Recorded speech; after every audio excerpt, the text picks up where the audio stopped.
Vous êtes sur TV5 Monde, soyez les bienvenus si vous nous rejoignez dans 64 minutes. C'est l'heure de 64 débats. Vivre 100 ans grâce à notre microbiote. Et si notre intestin détenait le secret de la bonne santé et de la longévité, quel est le lien aussi, nous allons le voir, entre cet organe et notre cerveau? L'intestin est-il en somme le vrai patron, le super-héros du corps humain? Avec nous pour en parler, Eleni Ciopi, bonsoir. Bonsoir. Soyez la bienvenue, vous êtes chercheuse et professeure en neurosciences. À vos côtés, William Bérébi, bonsoir et bienvenue également. Bonsoir. Vous êtes gastro-entérologue et expert du microbiote intestinal, auteur du livre donc « Vivez 100 ans grâce à votre microbiote et si votre intestin détenait le secret de la longévité ». Et notre chroniqueuse santé, Caroline Gauss. Bonsoir Caroline. Bonsoir Mohamed. Alors Caroline, on en entend de plus en plus parler ces dernières années, ces derniers mois. L'intestin serait notre deuxième cerveau, voire notre premier cerveau. Qu'en est-il? Oui, alors effectivement, il y aurait, figurez-vous, beaucoup de neurones dans notre intestin, pas moins de 600 000 neurones, soit 3 fois plus que les 21 000 autres gènes qui se trouvent dans le reste du corps humain. Alors, et ces gènes sont en contact permanent les uns avec les autres. Notre intestin contient aussi 100 milliards de bactéries de 300 espèces différentes parmi 2500 espèces que contient notre corps. Et ces bactéries se répartissent en deux groupes. La flore commensale, donc dite amie, elle est amicale, composée de micro-organismes, de virus, de parasites, de champignons que nous hébergeons de manière naturelle. Et puis, donc, ces bactéries sympathiques sont au nombre de 39 milliards, des bactéries intelligentes, aux super pouvoirs, qui se comportent comme de véritables petits ordinateurs ultra puissants, en interconnexion permanente, là aussi, avec les autres organes, le cerveau, le foie, etc. Et puis, il y a la flore dite pathogène, qui est hostile, des microbes donc nuisibles à notre santé, qui provoquent des réactions inflammatoires. Et toutes ces bactéries qui circulent dans nos différents organes sont, selon vous, Monsieur Bérébi, le premier réseau connecté de l'humanité. Oui, tout à fait. Alors, oui, je voulais juste vous dire que ce mécanisme d'interconnexion, vous l'appelez le nerf vague. De quoi il s'agit? Alors, il y a 39 000 milliards de bactéries et ça communique via le nerf vague notamment. Il y a d'autres moyens de communication comme la sérotonine, par exemple, avec 200 millions, donc plus que ce que vous disiez, de neurones afférents qui vont envoyer des informations au système nerveux central. Ce nerf vague va circuler dans les deux sens, l'information va circuler dans les deux sens, et donc les deux vont communiquer en permanence.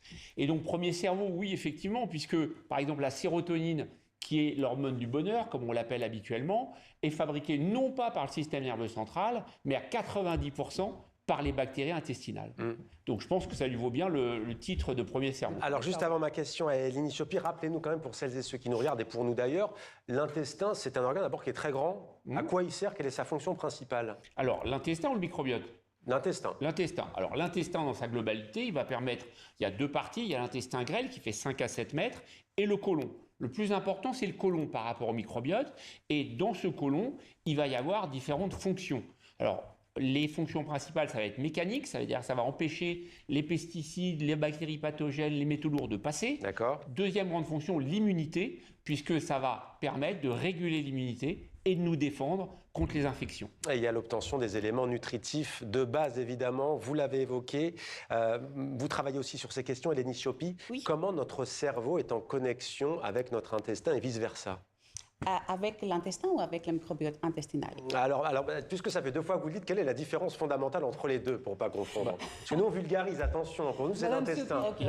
À l'intérieur de l'intestin, grêle et dans le côlon, vous avez les bactéries. Donc les bactéries, elles pèsent environ 200 grammes et c'est des ordinateurs microscopiques qui vont en fait réguler, contrôler. Alors comment ces ordinateurs microscopiques communiquent avec le cerveau? L'intestin, c'est l'habitat de ces micro-organismes. C'est ça. Mais ces micro-organismes peuvent contacter le cerveau à la fois par des voies humorales, via la circulation sanguine, en libérant des molécules comme la tryptophane, des précurseurs de neurotransmetteurs, ou d'autres produits bactériens, mais aussi directement en influençant l'activité du nerf vague.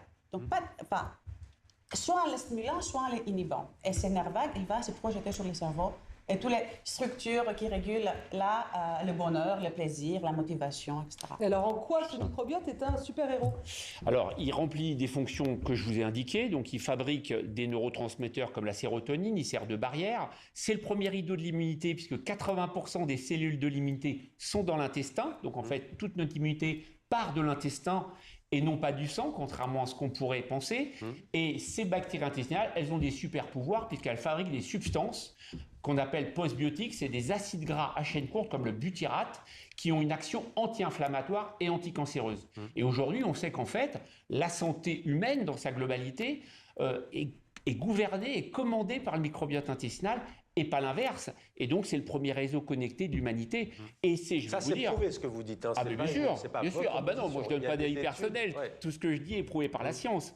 Et en fait, si vous voulez, le monde d'avant, comme je l'appelle, c'est-à-dire d'un humain avec 2 reins, 2 poumons, etc., et des organes séparés, c'est un monde révolu, puisqu'aujourd'hui, c'est une révolution. C'est-à-dire que nos bactéries, ces ordinateurs microscopiques super intelligents, en fait, nous contrôlent, mais on vit en harmonie avec eux. C'est ce qu'on appelle la symbiose. Alors, si on parle aussi beaucoup du microbiote, de l'intestin, c'est parce que nous sommes dans des sociétés, en tout cas dans l'hémisphère nord, de plus en plus confrontés à des maladies psychiatriques, notamment à la dépression. Hélénie Ciopi, j'aimerais qu'on s'arrête sur ce neurotransmetteur du bien-être, la sérotonine. Pourquoi est-ce que là, on est vraiment dans le cœur du sujet? Il y a notamment question d'un acide aminé, le tryptophane, vous avez cité ce pourcentage.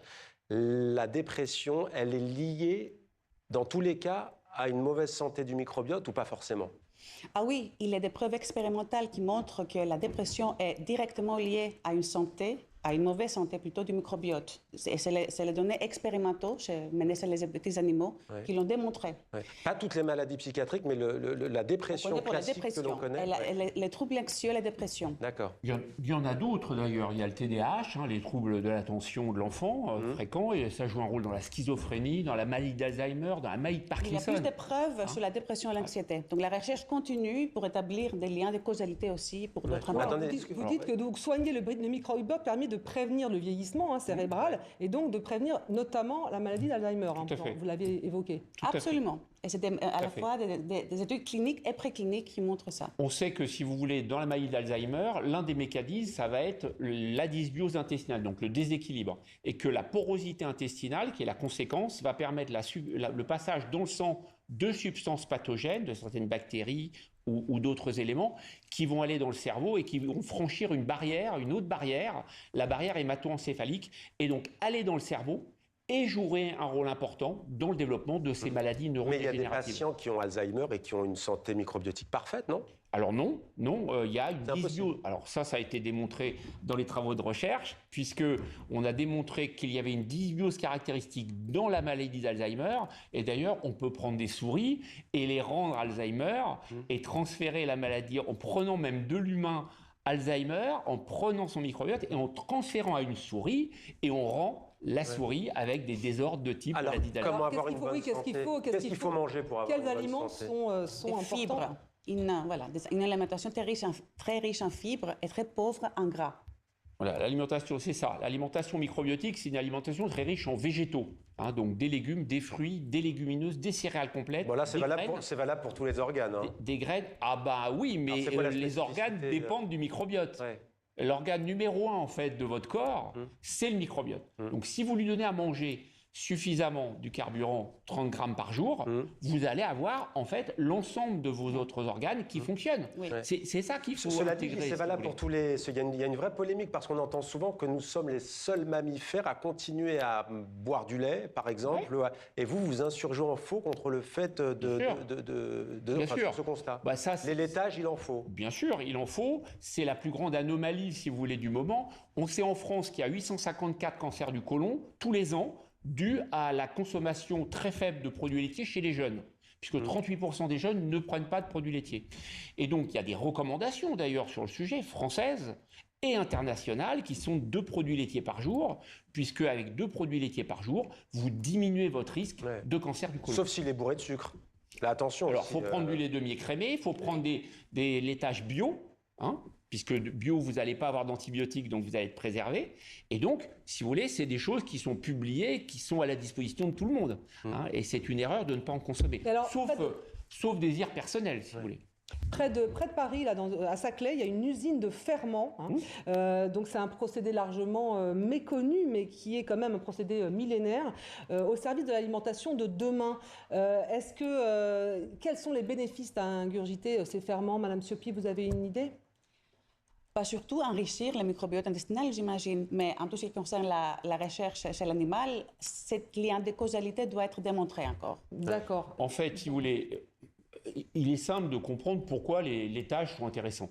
Puisque dans les produits laitiers fermentés, comme les yaourts, par exemple, le skyr, etc., vous avez des probiotiques. Donc vous avez des bifidobactéries et des lactobacilles, qui sont donc des bactéries bénéfiques. Dans le lait, vous avez aussi une protéine anticancéreuse qui s'appelle la lactoférine. Donc les probiotiques, à partir du moment où vous en prenez des milliards dans l'alimentation, donc c'est vrai aussi avec les légumes lactofermentés par exemple d'ailleurs, eh ben, vous enrichissez votre microbiote et vous l'équilibrez. Alors avec nous sur ce plateau, William Bérébi, gastro-entérologue, expert du microbiote intestinal donc, et à vos côtés, c'est Eleni Ciopi. Eleni Ciopi, j'ai une question pour vous. On est parfois tenté, certains d'entre vous peut-être l'ont déjà fait, de prendre, disons-le, des compléments alimentaires pour un déséquilibre intestinal. Ce sont des probiotiques, c'est un complément alimentaire, le probiotique. C'est un complément. Est-ce que c'est probant ou pas forcément? C'est très bien. Mais les probiotiques, les compléments alimentaires, vont compléter quelque chose. Ouais, ils ne remplacent jamais. Voilà, exactement. Donc, ce n'est pas une solution universelle, ce n'est pas une panacée. C'est bien, mais il ne faut surtout pas oublier une alimentation équilibrée, de l'exercice physique. Tout ce qui est très classique, à la fin, on les connaît tous, mais qui marche très bien pour notre santé. Il y a deux mots-clés, si vous voulez, pour le microbiote. C'est prébiotique, ça veut dire avant la vie, et probiotique pour la vie. Donc les prébiotiques, c'est le carburant, et les probiotiques, c'est des bonnes bactéries qu'on apporte. Alors il faut comprendre qu'en médecine microbiotique que j'ai créée, on va fonctionner par souche. Aujourd'hui, les probiotiques, c'est connu, et tout le monde a intégré le fait que c'était utile. Par contre, ce qui est très mal connu, et j'en profite de ce plateau pour vous le dire, il faut comprendre que je n'utilise pas les mêmes souches dans l'intestin irritable, le stress ou l'obésité, par exemple. Donc il y a comme un antibiotique. Si vous prenez n'importe quel antibiotique pour une infection pulmonaire, alors qu'il est fait pour l'infection urinaire, ça ne marchera pas. Eh bien, les probiotiques, c'est le même principe, si vous voulez, et la connaissance des souches est absolument Donc, il faut consulter son médecin avant tout. C'est ça. Et alors, vous consacrez un chapitre de votre livre à la transplantation fécale. Bon, c'est un peu délicat dans les intestins.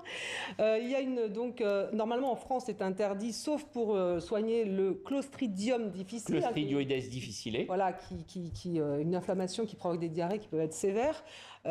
Vous parlez du traitement du futur. Oui, tout à fait.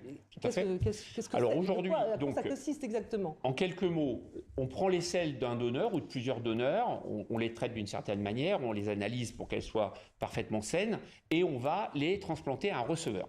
Aujourd'hui, il y a une seule indication en France, ce sont les infections récidivantes à Clostridioides difficile. Mais dans les travaux de recherche, on a identifié que dans la maladie d'Alzheimer, c'était intéressant puisqu'on a des cas de réversibilité de la maladie. On a également des évolutions favorables dans la maladie de Parkinson. Tout ça est publié chez l'humain. Le diabète. Et il y a une étude en cours pour le diabète, en effet. On lance une grande étude. Il y a une grande étude française qui est lancée sur la maladie d'Alzheimer.